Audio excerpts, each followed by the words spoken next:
이사야 35장 1절에서 10절까지 말씀 같이 보시겠습니다. 광야와 메마른 땅이 기뻐하며 사막이 백합화같이 피어 즐거워하며 무성하게 피어 기쁜 노래로 즐거워하며 레바논의 영광과 갈멜과 샤론의 아름다움을 얻을 것이라. 그것들이 여호와의 영광 곧 우리 하나님의 아름다움을 보리로다. 너희는 약한 손을 강하게 하며 떨리는 무릎을 굳게 하며 겁내는 자들에게 이르기를 굳세어라. 두려워하지 말라. 보라, 너희 하나님이 오사 보복하시며 갚아주실 것이라. 하나님이 오사 너희를 구하시리라 하라. 그때에 맹인의 눈이 밝을 것이며 못 듣는 사람의 귀가 열릴 것이며 그때에 저는 자는 사슴같이 뛸 것이며 말 못하는 자의 혀는 노래하리니 이는 광야에서 물이 솟겠고 사막에서 시내가 흐를 것임이라.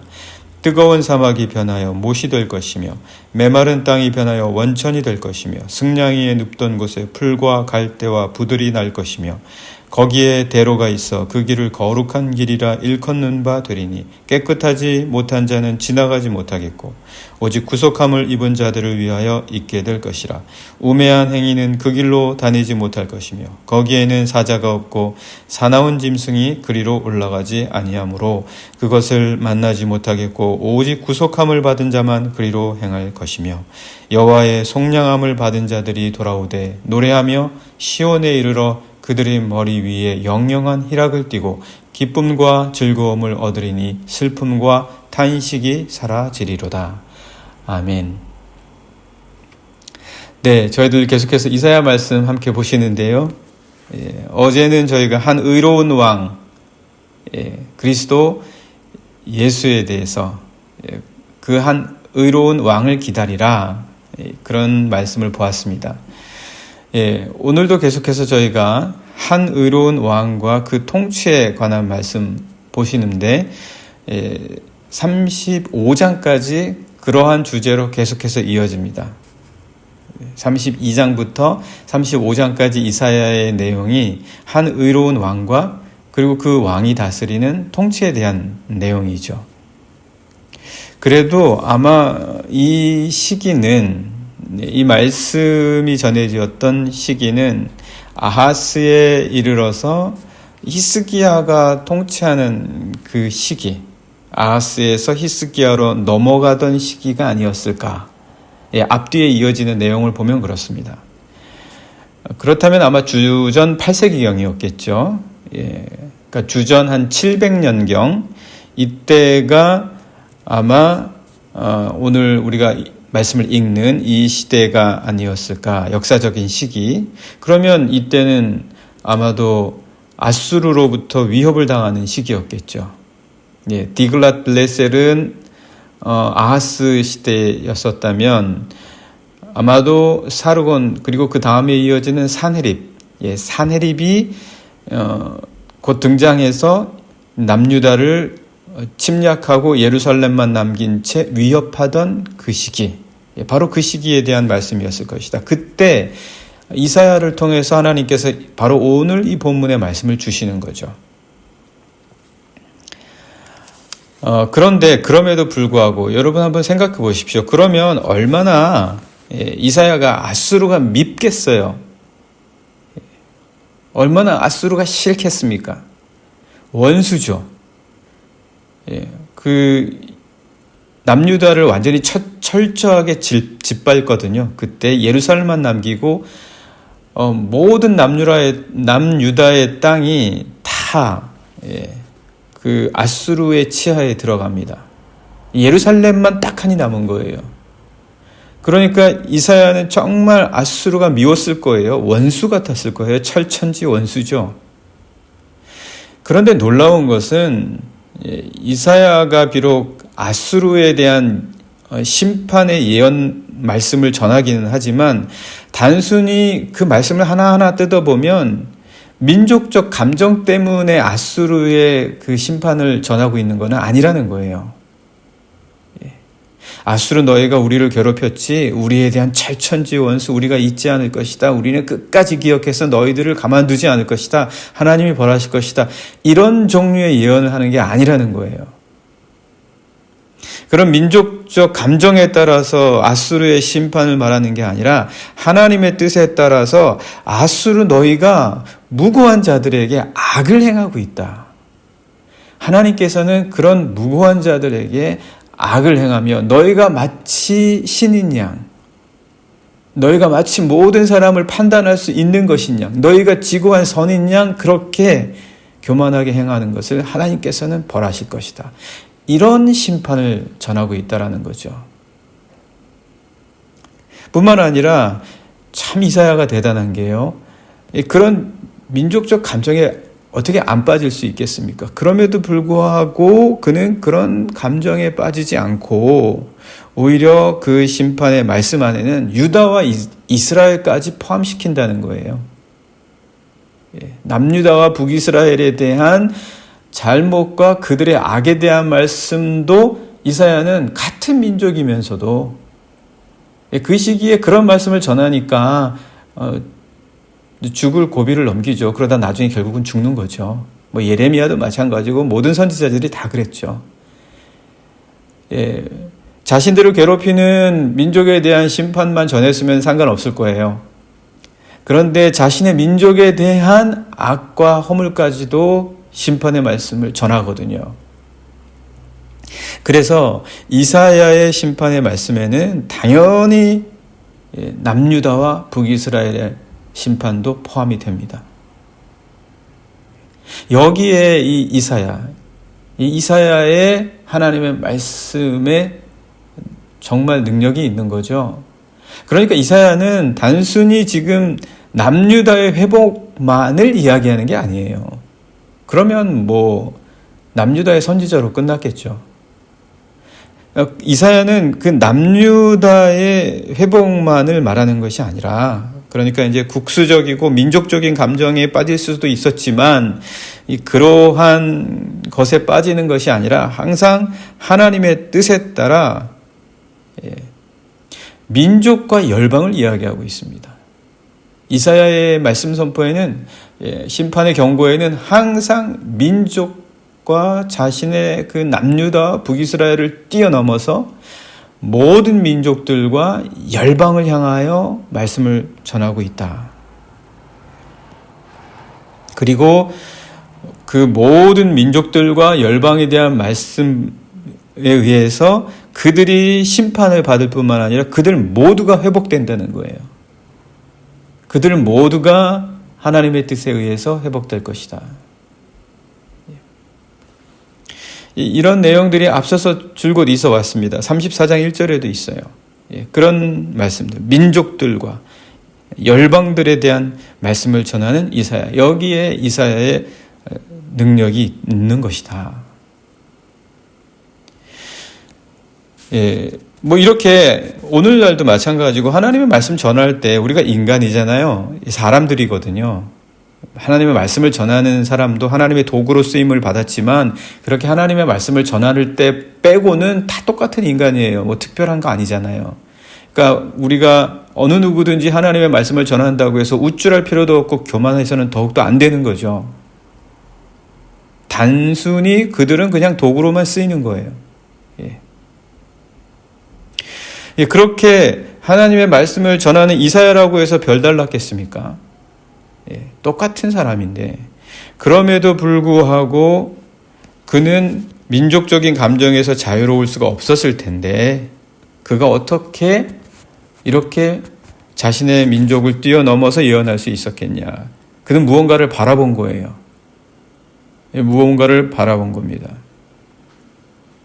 그는 그런 모든 민족, 나라를 뛰어넘어서 하나님의 말씀을 바라본 거죠. 하나님의 말씀대로 전하려고 했던 거예요. 그렇지 않으면 항상 자신 안에서 넘어지는 거거든요. 그러니까 결국은 이 이사야의 오늘 이 35장의 말씀을 통해서 이사야는 오늘 우리에게 그리스도 예수를 바라보라는 거예요. 그리스도 예수를 꿈꾸라는 거예요. 그렇지 않으면 다 자기의 말밖에 못하게 되는 거예요. 자기 말만 늘어놓으면 어떻게 하나님의 말씀이 전해지겠습니까? 그냥 남유다 말만 얘기하다 끝나겠죠. 그런데 지금 이사야는 남유다 말만 이야기하는 것이 아니라 모든 민족이 꿈꿀 수 있는 그 하나님에 대해서 말하고 있고, 그리고 또 그리스도 예수를 꿈꾸라고 오늘 우리에게 이야기해 주고 있습니다. 예수님이 어떠셨습니까? 예수님은 세리와 창기의 친구셨습니다. 세리와 창기의 친구셨고, 그리고 수로보니게 여인과 거라사의 귀신 들린 자까지 고치셨어요. 다 이방 민족 아니었습니까? 로마의 백부장을 칭찬하십니다. 예수님은 하나님의 아들이시기도 하셨지만 이 모든 모습들을 보여주시는 거예요. 모든 걸 뛰어넘는 거죠. 모든 사람들을 사랑하시는 거예요. 모든 사람들을 품으시면서 모든 이들이 함께 할 수 있는 꿈을 꾸게 하시는 거죠, 예수님께서. 그러니까 우리는 예수님 바라보지 못하면 이거를 꿈꿀 수가 없는 거예요. 왜 우리가 자꾸 예수님을 바라보냐? 이걸 꿈꿔야 되거든요. 안 그러면 이 꿈이 사라지거든요. 그래서 예수님을 바라봐야 된다.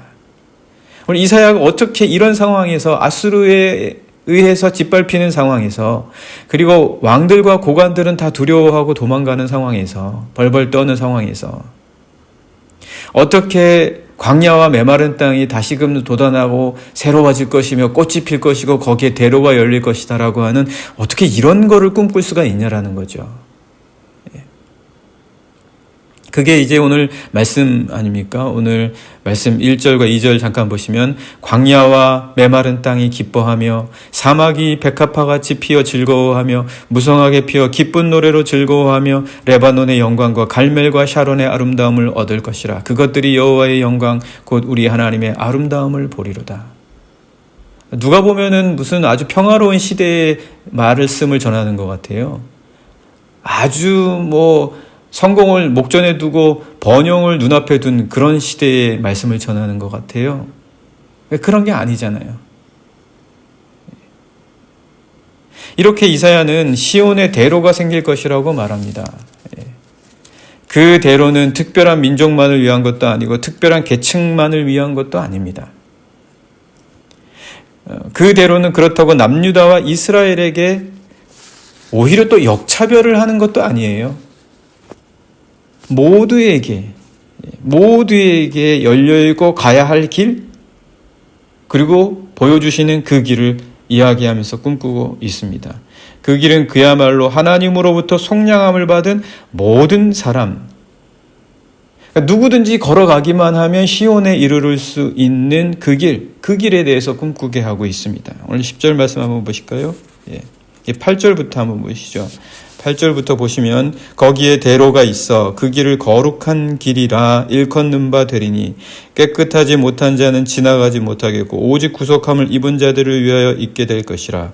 우매한 행위는 그 길로 다니지 못할 것이며 거기에는 사자가 없고 사나운 짐승이 그리로 올라가지 아니하므로 그것을 만나지 못하겠고 오직 구속함을 받은 자만 그리로 행할 것이며 여호와의 속량함을 받은 자들이 돌아오되 노래하며 시온에 이르러 그들의 머리 위에 영영한 희락을 띠고 기쁨과 즐거움을 얻으리니 슬픔과 탄식이 사라지리로다. 이 길을 꿈꾸게 하는 거예요, 이사야가.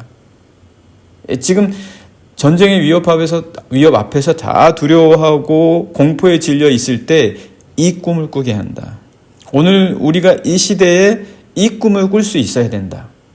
이사야는 오늘 우리에게도 말씀을 전하고 있는 거죠.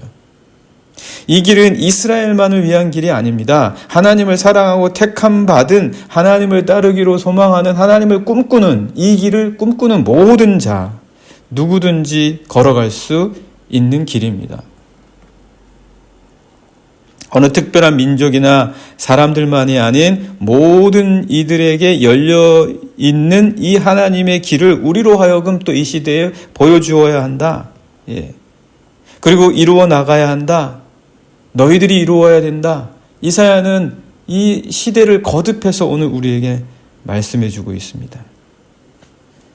그 길은 하나님의 이 뜻을 알지 못하는 이들에게는 부당할 거예요. 우리만 걸어가야 된다라고 생각하는 사람들에게는 부당할 것입니다. 막고 싶은 길일 것입니다. 그렇기 때문에 그런 자들은 오히려 이런 길을 찾을 수가 없습니다. 오히려 걷지 못할 것입니다. 오늘 우리가 방금 말씀을 읽었던 것처럼 우매한 자들에게는 하나님의 뜻이 무엇인지 알지 못하는 자들은 이 길을 찾지 못할 것입니다. 바로 이러한 길을 이사야는 바로 이 시대부터 꿈꾸고 있으면서 우리에게 그러한 길을 똑같이 꿈꾸라고 합니다. 한 의로운 왕, 우리가 이것은 단순히 히스기야나 인간적인 왕만을 지칭하는 게 아니라 그리스도 예수를 꿈꾸는 것이라고 어제 같이 나눴었죠. 바로 그분이 다스리는 통치, 그분이 제시해 주실 길, 그러한 대로를 꿈꾸는 자들이 되라. 저희들 그래서 대로를 꿈꾸지 않습니까? 오늘 저희들 선교지에 가면서도 그리스도의 대로를 꿈꾼다고 하지 않습니까?